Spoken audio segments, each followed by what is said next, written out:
All right, what's going on, everybody? I want to have a little story time here.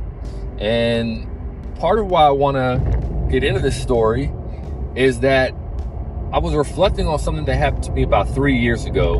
And for whatever reason, I digested a bit of a new message from it that I think will help a lot of people.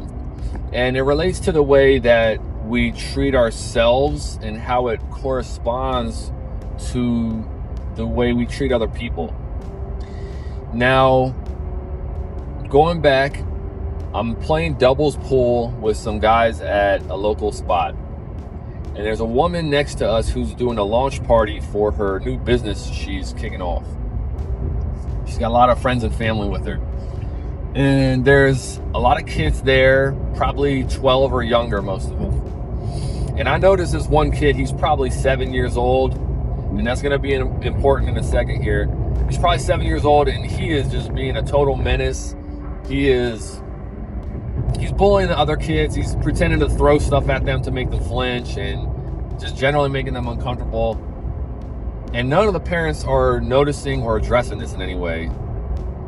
And when I make comments about the adults in this situation, this is not to cast judgment on people. This is to give you some context for what I'm seeing and how it relates to the, I guess, lesson to be learned here. Now, this kid comes up to me and he asked me if he could play pool with me. And I was about to lose. My team is about to lose here. So I told him, well, these guys are going to win, and so they'll get the table. But if you want, I'll play ping pong with you. So I tell him my name. I'm Mr. Sean.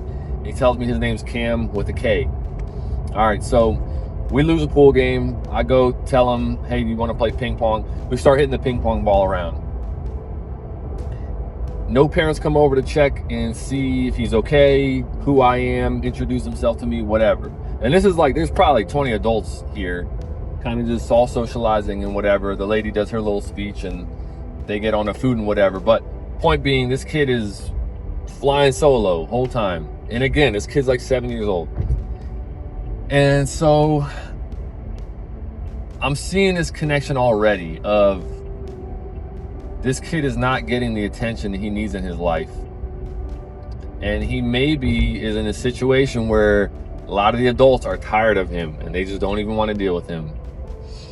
So this kid starts hitting the ball real hard and the ball's flying all over and almost hitting people that are near us. There's an older guy sitting right next to the ping pong table, reading the newspaper and with his cup of coffee. And so I say to this kid, hey Cam, when you hit the ball hard, I know it's fun, but it makes it harder to aim it at the table. And if it's going off the table, sometimes it goes near your neighbors and it can make them uncomfortable. So let's try to aim the ball at the table and hit it a little less hard. He says, okay.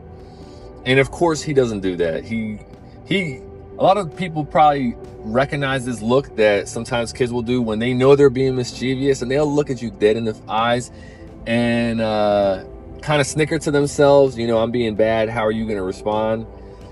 And so he keeps doing that. So I give him a couple more tries and I let it fly a couple times. But again, he keeps doing it. So I tell him, hey Cam, I had asked you to try to hit the ball softer because you're not being nice to the people around you when you do that. And if you make people uncomfortable, it's not fair to them just because you want to have fun. So I said, if you keep doing that, I'm not going to be able to play ping pong with you anymore. And I could see he didn't like that. But the important part here is that his expression didn't change to anger. It changed to sadness. And so he asked me, he was like, does this mean that you're not going to play ping pong with me anymore? And I said, well, no, but what I'm asking you to do is to hit the ball less hard and to aim it at the table to be nice to the people around us. And then I'll keep playing with you. We can keep having fun. And so then he's like all happy again. He's like, okay. And he was good the rest of the time. To me, what happened there was I triggered the possibility of him feeling this abandonment and this lack of attentiveness from the adults in his life. And so that was this, You know, I didn't say I'm stopping with you. I said, if you keep hitting the ball like this, I'm gonna not be able to play ping pong. But he automatically interpreted that as me not playing with him anymore. You know, it was like people had stopped giving him a second chance in his life. And this kid, you know, he might be getting treated like this by the teachers at school, by his mom, by all her friends and family members and whatever. And this is where the problems are coming from. Why am I talking about this? The patience, and this is not me trying to say like, oh, I'm so nice for spending my time with this random kid. What I'm trying to say is that there are times in all of our lives where someone enters our sphere for whatever purpose. It could even be as brief as, you know, 20 minutes. And there's something from us that they need or they're hoping for. And there's zero effort for us to provide it to them.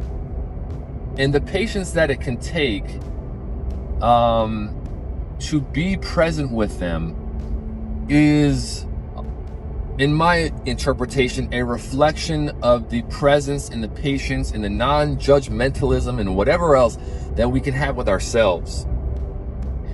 And so that's point one. But I think more importantly, point two is, when you find yourself getting bothered by someone because they are being inconvenient, maybe they're being annoying, or they're being rude, or whatever the case, there's something about their behavior that's triggering you, I would be very attentive to the fact that it's very likely, I did the code wrong. It's very likely there is something going on in this person's life that is beyond their control, that is hurting them.